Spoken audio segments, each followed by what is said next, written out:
देखेंगे तो बिहार में और पूरे देश में भाजपा जिन सीटों पर चुनाव लड़ती है उनको करीब करीब 40% वोट आता है। पूरे देश में भाजपा को 40% वोट आया है जिन सीटों पर वो चुनाव लड़े। तो मुसलमान तो भाजपा को वोट देता नहीं है। 80% हिंदुओं के आबादी वाले देश में अगर भाजपा को 40% वोट मिलता है तो इसका मतलब है कि करीब करीब आधा हिंदू भाजपा को वोट दे रहा है और आधा हिंदू भाजपा को वोट नहीं दे रहा है। अब आपको ये समझने की बात है कि वो कौन हिंदू हैं जो भाजपा को वोट नहीं देते हैं। आप लोग चूंकि बिहार में पत्रकारिता करते हैं तो इसको आप जाति के नजरिए से देखते हैं कि भाई यादव समाज के लोग नहीं दे रहे हैं कि दलित नहीं दे रहा है। हम लोग उसको विचारधारा के आधार पर देखते हैं। मेरी समझ ऐसी है कि 4 विचारधारा के मानने वाले हिंदू आज भी भाजपा को वोट नहीं देते। जो गांधी के विचारधारा को मानने वाला हिंदू है वो किसी भी जाति का हो वो भाजपा को वोट नहीं देता है। जो बाबा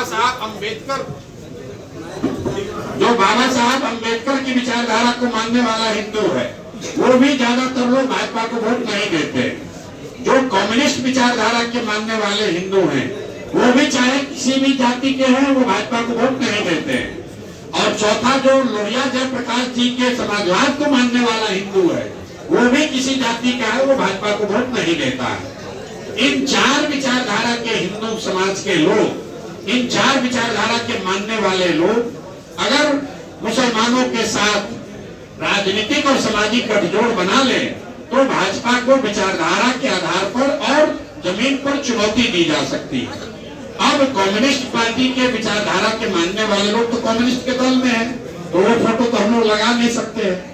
और समाजवादी जो लोहिया और जेपी के मानने वाले लोग हैं वो लोग भी आज दल चला रहे हैं जदयू के नाम पर, तो बच गए 2 लोग।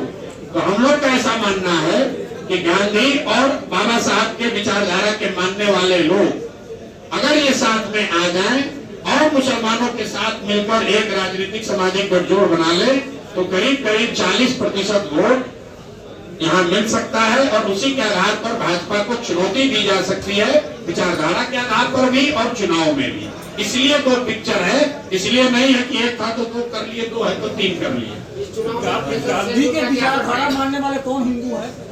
गांधी के विचारधारा को मानने वाले जो भी हिंदू हैं कौन है ये तो आप ही देख लीजिए। मैं बता रहा हूँ कि गांधी को के विचारधारा के मानने वाले जो हिंदू हैं वो ऐसा मानते हैं, वो समझते हैं कि वो भाजपा के विचारधारा से उनका इत्तेफाक नहीं है। जो आजादी की लड़ाई लड़ी गई तो गांधी के विचारधारा के मानने वाले लोग कहाँ थे? वो कांग्रेस में थे। जो गांधी के विचारधारा को नहीं मानते थे वो कहाँ थे? वो संघ में थे। बात क्लियर है? इसमें आपको क्या नहीं समझ में आ रहा?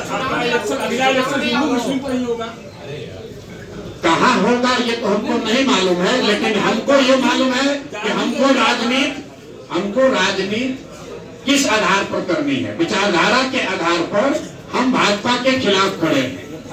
और अरे आप बात तो सुन लो भाई, आप हिंदू के पुरोधा टीका लगाने से नहीं हो जाइएगा। हमारे आपने सवाल किया उसका जवाब सुनिए। राजनीति जो हम लोग कर रहे हैं, गांधी हिंदू नहीं थे, बाबा साहब अम्बेडकर हिंदू नहीं थे, बाद में बहुत बने हिंदू थे। जो कम्युनिस्ट में लोग हैं वो हिंदू नहीं हैं। जो लोग समाजवादी विचारधारा के वो हिंदू नहीं हैं। हिंदू होने का मतलब ये जरूरी थोड़ी है कि हम भाजपा का झंडा लेकर घूमेंगे। हमने आपको ये कहा कि विचारधारा के आधार पर जनसुराज की लड़ाई भाजपा से है। तो हम लोग अगर विचारधारा आधारित व्यवस्था बना रहे हैं तो हम लोग का लेगेसी, हम लोग का आइकॉन कौन होगा?